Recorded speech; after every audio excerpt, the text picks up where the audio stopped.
Welcome back. Still talking about organized labor and their demands from the federal government. Of course, there was a strike on Monday, a strike that has been halted temporarily for the next 1 week until some form of a middle ground is resolved. The president has asked Wale Edun, the Minister of Finance and Coordinating Minister of the Economy, to come up with a plan in the next 48 hours. Can he achieve this in the next 48 hours?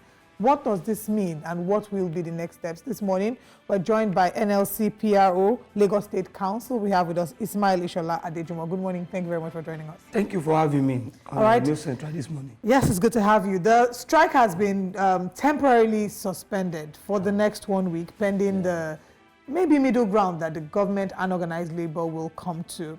And the president has ordered that this be resolved in the next 48 hours. A plan will come up. So I want you to tell us how, how all of this comes to you, how labor is taking this new development. Good morning, Nigerians. Good morning, the viewers at home. We are happy for the president to have taken that very bold step, instructing the minister to come up with a template that will give the government a clear picture of what the wage bill will look like. And as we are expecting that, the labor leadership have already met yesterday and reviewed the initial proposal that was put forward, aside from the 60,000 that was initially put forward. And we look at it from both sides, and we are coming to a level that from today, counting 5 days, according to the commitment signed, the MOU, that from today, that will be within the next 5 days, the tripartite committee will be meeting to see and review the proposal from both sides and come up with an amicable resolution, which will be okay by all parties for implementation. Well, when you say an amicable resolution, does Labour have a figure or a range in mind that, it believes that it will, accept from the federal government? Because now we are talking about above 60,000 naira according to the resolution. If the federal government proposes 65,000 naira, would Labour be willing to take that? Definitely, we have our own framework. There is a threshold and there's a benchmark which we are looking at. And the government, as soon as the government is moving closer to that, the leadership will shift ground.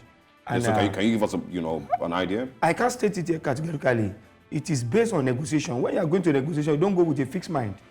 You have to have a mind, an open mind to shift ground for a superior argument. Yeah, but negotiations, work this way. I know that I want to buy a teacup for 5,000 naira, and if you say that, it's 10,000 naira, and of course if I offer 1,500 naira and we eventually meet in the middle, I know that, okay, 5,000 naira is a good enough place, for me. If you tell me that it is 9,500 naira, that's not what I want to buy that. So there should be a range. Frankly speaking, from the labor circle, what we are looking at, anything below 3 digits is not sustainable for an average worker in Nigeria. So 100,000? We don't know whether it will be above 100, we don't know, but it will be with the threshold of a 3 digits. Okay. What would you say to those who have said that Labour has not been very realistic with its demands, starting from over 600,000, now at 494,000, stating that the current administration may not be able to afford it? That's not just to say that they would agree to this, but will they pay salary? What would you say to people who have this mindset? It's quite wrong, because we in the public sector and the private, we know that the government have been very, very, this time around trying to, build up the economy by expanding the tax net. So many taxes now is coming, and what it means is that more revenue is coming to the government cover. So what is our own place as a worker? We are going to the same market. If legislators can be earning as fabulous as they are earning, the people in the executive, the judiciary, they all have their own cut from the national cake. We are the receiving end. Since the subsidy was pronounced removed, all the employer of labor in the private sector, they've all jacked up their services and price of commodity. Some companies who cannot cope have already, quit production. So we are the only one that are the receiving end. The only thing government gave us was the wage award to cushion the effect, because they knew quite all right that it's going to have a very adverse effect on transportation, on food commodities, on housing, on all facets that the workers will need to meet their obligation. So moving forward, the government should understand that there is need for workers to have a living wage. That is what the president promised us.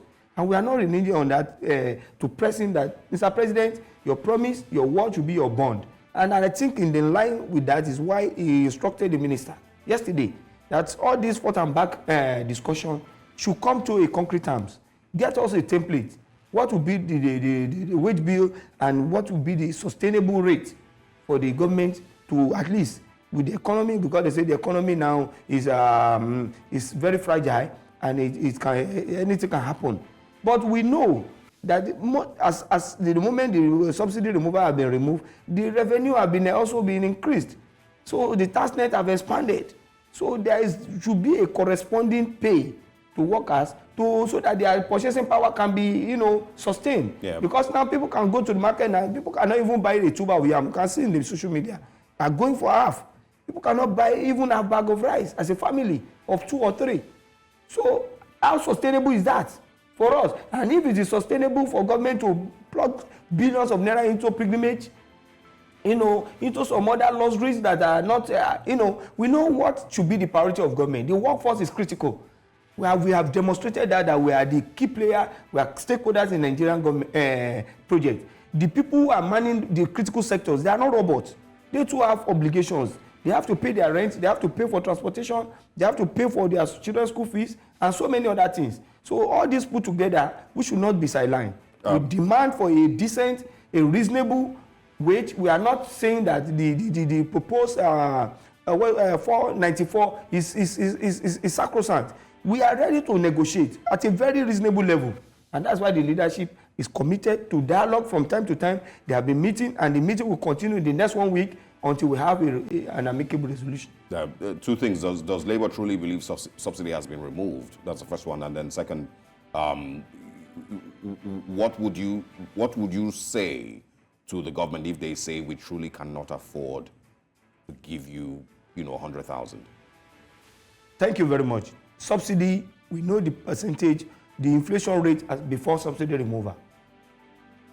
It was 2 digits, but it's not at this level. The day subsidy was pronounced removed was the day we have the problem in this country. And the inflation, grown up astronomically to the extent that today is floating within 33-34%. Yeah. Food inflation is about 44%. So how do you want people to sustain, to survive by not indulging the corruption that the government said they want to reduce in the public sector? Because if your take home cannot take you home, you have to look for shortcuts to survive. And that is why we want to engage the government to reason that whatever now you have said you want to increase the tax net to to build up the revenue of the nation so that we're able to provide more critical infrastructure. So government should look into the area of revamping the economy by trying to create industry that will generate more revenue and employment for the youth. If they can do this, it will reduce more pressure in the area of insecurity and so many other areas. If you look at the area of the refinery they have promised, I know as of today we have read in the news that the Port Harcourt refinery is approaching optimum production, that they are test running it. So at this stage, we should be able to at least, we're proud that, okay, out of the 4 nation refinery, we have 2 or 1 that is working optimally. That will also reduce the pressure on the importing and exporting of crude, which we believe will bring down the price of, because petrol price have a lot of effects on the service and price of commodity. People who are from the rural, who want to bring food to the urban, they are complaining of transportation. And that has been the major problem that we are facing. So would you say that what would make sense right now would be that there are some other things that are adding to cushion the effect of inflation on the average worker? So in terms of maybe transportation, healthcare, are there other things that should be added or can be added to balance it up? Yes, that is why one of our cardinal demand was the reversal of the hike in tariff of electricity. Speaking about that, in the most recent conversation, we haven't really heard anything about the reversal in the hike in electricity. The documents we saw did not contain any of those demands. It contains the second demand, apart from the minimum wage. Before the agitation for the minimum wage, we staged a protest across the nation, across No, I think she's referring to the agreement that the agreement that was the signed. agreement. One of our demand. Go and read. I can share with you. The demand there is still. We are still demanding for government to about Can we show the agreement? During Please? the That's agreement. it. Can we see The agreement. Yes. So, for now, government is very committed to implementing something above 60,000. Yes. Yes. They have also opened a window for continuous negotiation. I quite agree with that. In the next one, we want the negotiation to continue, open. And they also pledge that there won't be any victimization. Yeah, but nothing was mentioned about electricity. Committed and joined this strike action. My colleague's point my question is, there hasn't been any mention of anything about the return to tariff. If we can please put that on the screen again. If you see the agreements here, after the exhaustive deliberation and engagement by both parties. Seen it. So the agreement is one, President and Commander, can we please scroll up? Is committed to a national minimum wage that is higher than 60,000, that's Yes. one. Two, tripartite committee will meet every day for the next 1 week. Yes. And then the third one, labor in defense to the high esteem of the president. You know, there's really nothing. There's no workers. This is a temporary agreement. It's like a ceasefire mechanism. When you're in a war front, there can be a kind of resolution. So are you guaranteeing us for negotiation to continue? So are you guaranteeing us that when you meet again, that the in our own demand that was released, our communique that was released after the NEC meeting yesterday, the demand for reversal of electricity tariff is still the number 2 or 3. Yeah, in our demand. How well are we doing with that? We are resolute. We are determined because prior to this issue of minimum wage, we never experienced that the government will bring that astronomical increase in the tariff. What they used to be annual increment on tariff, a certain percentage that you will not even notice. But now they just take it from 65 naira per kilowatt to almost 200 and something. It is unaffordable for an average family. Even the so-called regime of band A, band B, and C is absurd. How will you create inequality in the distribution of electricity? So I want to ask, according to the existing law of the country, there should be uniformity. There shouldn't be any discrepancy or discrimination as to who is to be supplied 4 hours, who is to be given 12 hours or 24 hours, as the case may be. Yeah. Can I please ask? I know that the negotiation has been moving with regards minimum wage. So from labor's end, we've moved from over 600 to from 615 now 615. We moved to 494. Yes. From 494 now there is a discussion which will also take us. And then the federal government too has been moving, but we haven't heard anything about that with regards to the electricity tariff.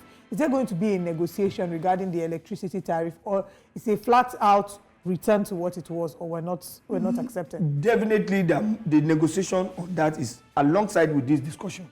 Okay. It's one of the demand put forward. I will share the communique with you. It's there in the public space. You understand? We are telling government before this negotiation got to this stage, there is already, we don't even have the impression that government will jack up the tariff. Yeah. Which also creates extra burden. All right. Most people now are paying, having it difficult to pay their electricity Does bill. the current Labour trust the Tinubu administration? Yes, every government will have repose confidence in a government. Election is over. Nobody is talking politics now. We are talking about governance. Yeah, I mean, but do you trust, because, Labour has had these back and forth, with previous administration. Mr. President used to be one of our pro-ally. He's also an activist. He believes in the emancipation of the downtrodden. So, and that is why you can deduce from his pronouncement yesterday, instructing the minister and the coordinating minister of economy to come up with a template as soon as possible, because if this issue should drag for too long, it will put the economy in a very serious situation. Would you say that, from what you've said now, would you say that the way that the president has governed, how he's led this country ever since he came into power with the policies that have been made, you did say that he believes in the emancipation of the downtrodden. Would you say that he's led in a way that shows that he believes in the emancipation of the downtrodden? We believe in what the leader says, and we hold them by account for what they have said. He said, let Nigerians breathe. And have Nigerians breathed? And now we are almost getting to a point of suffocation. Most people are dying. And that's why we are holding him for his word. And Mr. President, you have to walk the talk. What you have promised Nigeria is the Renew Hope agenda is where we are heading to. And for any government, they have their own gestation period, which is nothing less than a year. A year is over, going to 2 years. We'll be able to do a kind of stock taking to review on the policies that have been introduced. The ones that are anti-people, we should reverse it. The one that are progressive, let us continue with it. There should be a kind of evaluation. And at this critical juncture, the government is trying to review some of these policies vis-a-vis the impact on the masses. All right, we have a couple of days. Next week, we hope that we have you back and see if, your 3 figures, like you've mentioned. 3 digits is a threshold. Like you've mentioned, is what what the the NLC And I'm hoping that, actually you agrees achieve on. everything because, yes, number 2 on the labor demand is the reversal to electricity, to previous rates. So Yes. it would be great to have both happen at the same time and not see. one or the other. We don't want to preempt the negotiation because the negotiation table, I've told you, it must be a flexible ground where you have to shift for superior argument. Yeah. If there is any basis for us to shift ground that, okay, this tariff should go at this incremental level, not at the level it is now, the leadership will look at it, side by side with the facts put forward. They'll be able to make a decision. We hope that we would have you back and next it will week. be about what we are after for Nigerians is to bring about greater happiness for the greater number. We don't want few people to be enjoying while the larger population will be suffering. All right, so we hope, like I said, we hope that we'll have you back next week, after deliberations have been made and, of course, maybe agreements have been had, and we'll know what happens next. He is the NLC PRO for Lagos State, Ismail Ishola Adejimo. Thank you very much for joining us this morning. Thank you for having me on News Central Breakfast Show. All right. My pleasure being here. We've had a very interesting hour so far. Let's, of course, quickly share with you a quick recap of some of the things we've spoken about in the first half of Breakfast Central and, of course, what's coming next.